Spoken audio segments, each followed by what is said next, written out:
I've successfully pivoted careers 4 times across different industries, and each time have been able to increase my income. And in today's video, I want to share with you 7 steps that help me land jobs quicker, earn more income, and buy back my freedom.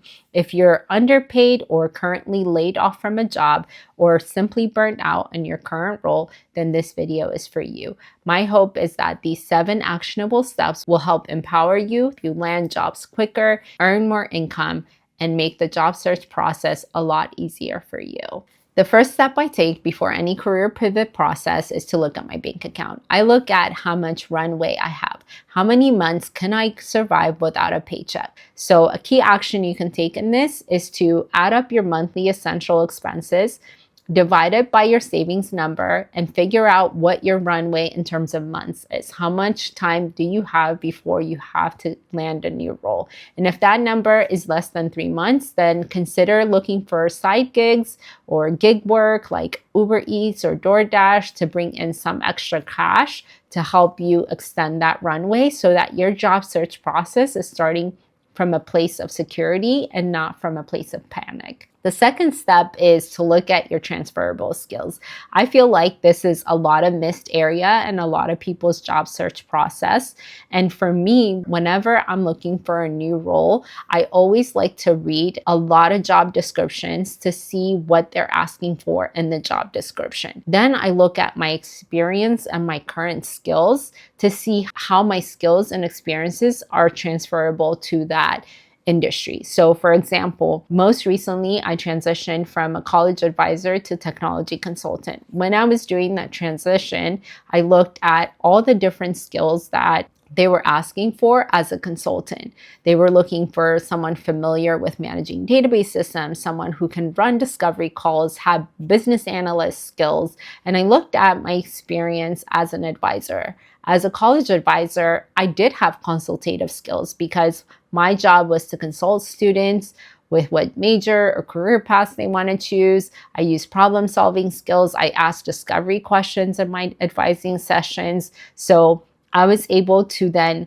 identify those transferable skills for that role and then be able to write down what they are so that in job interviews, in my resume, on my LinkedIn profile, I can make that distinction for them. I can translate how my experiences and skills exactly answer who they're looking for in the role that I'm searching for. So a key action you can take in this area is to look up 10 job description for the ideal role you're looking for. Read the job description, look at the skills they're asking for, and look at any repeated skills that you see across the job description. And highlight those skills and highlight those experiences and look at ways in which you can translate your experience. One easy way you can do this now with ChatGPT is to copy your current level of experience, any experience bullets you have, any skills that you have, enter it into ChatGPT and say, here's the job description, here's my experience and skills. Help me translate or help me identify what my transferable skills are and help me turn those into resume bullets. The next step is to build skills and build your portfolio. A lot of people miss this step in their job search process, and when it comes to interviews, they simply show up with telling the interviewer what they can do rather than showing them what they can do. So one of the things that I've done in my career transition process is in every interview, I always show up with a portfolio of the skills that I have or the projects that I've implemented. This is how I show proof of work for the things that I'm saying I can do in an interview. So how can you do this? One key simple action you can take is look at the gaps that you have in your current skill set as it relates to the job that you're looking for and see ways in which you can bridge that gap by gaining skills during your job search process. Go to websites like LinkedIn Learning, Coursera, Udemy, and see ways you can build those skills. Then it's to either create a simple website or simply a one-page document, kind of like your brag book of things that you can do. If it's a technical role, look for ways in which you can show a technical project that you've completed. So you can also involve AI into this by asking ChatGPT for ideas in which you can show proof of concept for your experiences. Step number 4 is to focus now on your resume. Most resumes, and this is where most people get it wrong, is that they just list their responsibilities and it becomes like a laundry list of chores that they've done at their previous position. Instead of listing what my job description is, I always made each bullet point relevant to the job I was applying for, and I also made it very outcomes and results driven. So one way you can do this is by rewriting your bullet points on your resume. And again, you can use AI if you needed help, but you want to translate it to I accomplished X as measured by Y by doing Z. So I was able to fix the database. I saved my team 10 hours of work. I helped them transition from an Excel sheet to a reporting system in the database. Step number 5 that has really helped me in my job search process is to optimize my LinkedIn profile so that recruiters come to me.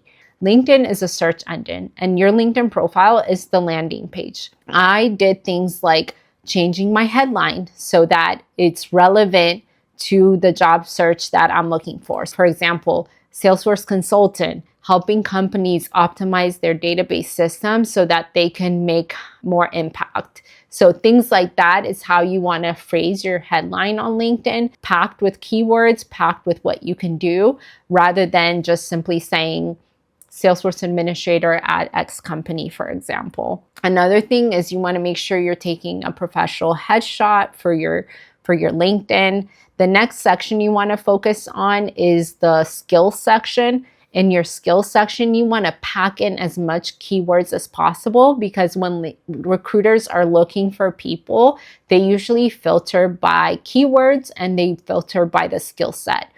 You want to update the industry on your LinkedIn to be relevant to the industry of the job that you're looking to transition into. It means that when recruiters are narrowing down their search by industry, then they're more likely to have your profile as a result. So be sure to do that.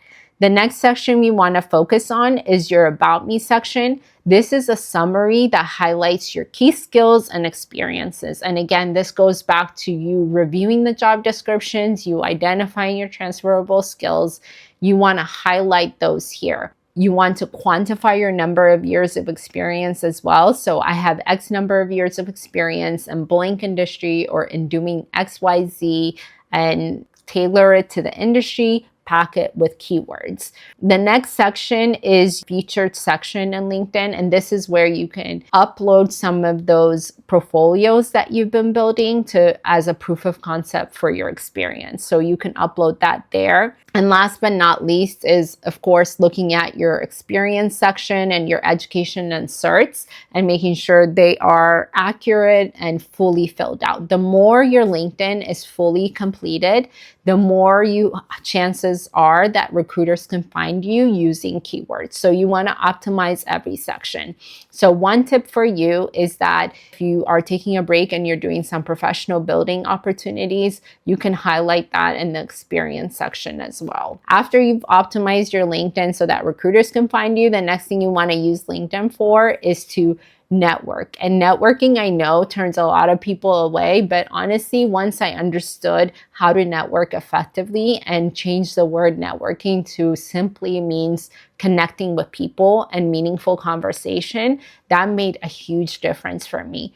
So some of the ways that I've been able to successfully reach out to people on LinkedIn is by identifying people who are in positions I'm looking to be hired in, or identifying people who work at companies I'm looking to apply to, and simply reaching out to them with a simple message. My message read, "Hi, my name is Hermela, and I'm interested in transitioning to a Salesforce consultant position. I noticed you've been working as a Salesforce consultant for a while. I would love a chance to learn more about your experience. Would you be open to a 15-minute or a 30-minute conversation this week?" Simple message. It says who I am, why I'm reaching out. I'm looking to learn about their experience. If it's someone that's working at a company that I'm interested in, I would kind of reach out in the same way. Maybe I would cater the language a little bit. I would say, hi, my name is Hermela, and I noticed that you've been working at this company for a while. I would love to learn about your experience working in this role at this company. Would you be open to a 15-minute, 30-minute conversation this week? It's really important to end it with that because you're telling them what you want. It's not just leaving it open-ended, but you're closing the deal by telling them if they would be open to a conversation for 15 to 30 minutes and adding the time frame, when, this week. So doing that kind of outreach has really landed me informational interviews. It's given me insight into roles. It's led to referrals. It's led to mentorship opportunities. So a simple action I want you to take with LinkedIn is, one, look for ways in which you can update your LinkedIn. The next thing you can do is look at your LinkedIn and look for ways in which you can identify people in your target field or target companies and look for ways in which you can reach out to them. Last thing about LinkedIn is meaningful engagement. People who are in industries that you're interested in, there might be a few people who might be posting on LinkedIn regularly. So have meaningful engagement, comment on their posts, start posting yourself to showcase your skills, to showcase your experience. Some people even post when they're open to job opportunities or they're transitioning. And having these type of meaningful connections and engagements are going to increase your visibility. And the more visible you are, the more job opportunities will come your way. The last step is, now that you've done all of this, is finally applying for the job. I don't recommend blindly applying on LinkedIn, like the easy apply. I want you to instead look at job posts. Like, I want you to go to LinkedIn, search in the post for the role that you're looking for. It's going to show me people who are in hiring positions or employees that work there advertising the job that they're looking to hire for in their post. When I see that, I can then engage with those employees one-on-one by sending them a message and saying, hey, I saw that you posted this. I would love to learn about your experience working at this company and learn more about the position. Then that kind of helps me skip the job application process. Once I've done that, I also take a time to go to job boards or company websites to try to apply.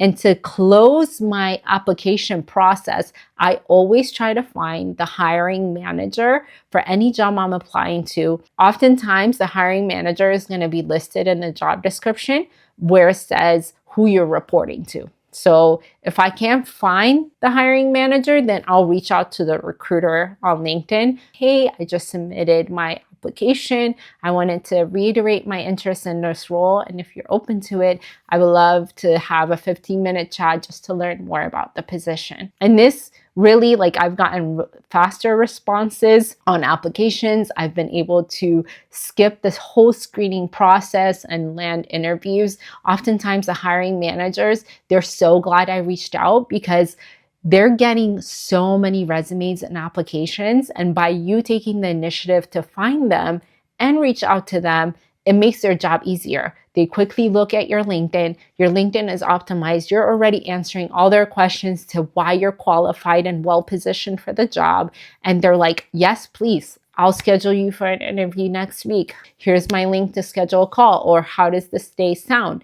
Or let me connect you to the recruiter that's doing the screening process. And it has helped me land jobs faster than I did before I started doing this. So I highly recommend, as uncomfortable as it is, to network strategically and to take all these steps so that you can make your application process a lot easier for you. Once you get the job offer, make sure to negotiate. Right? So you want to make sure when you're negotiating, you're not just negotiating salary amount, but that you're looking at the whole compensation package. So one thing that I do is I look at the salary amount, I look at the 401k match, I look at the benefits to make sure that the cost of benefits and the level of benefits that they have makes sense for me. I look at time off policies, how generous it is. And then I look at any other benefits that they may have.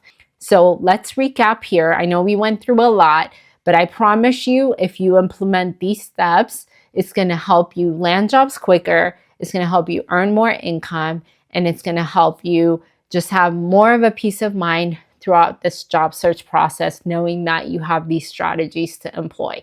I know it feels scary to start over, and more than ever, I know that having a layoff is so hard. And if you are experiencing a layoff, I want to say that I'm so sorry that that happened to you, but I want you to know that you can do this. You can land a new role. You can use this layoff as a redirection for something better. And I hope that the 7 steps that I outlined for you can help you land a job quicker, earn more income, and help you be on your way towards a better position in your next role. And if you're interested in learning more about how I manage my money, then you can check out either how I manage my money video or the budget reset video. Thank you so much for tuning in. I'll see you in the next video.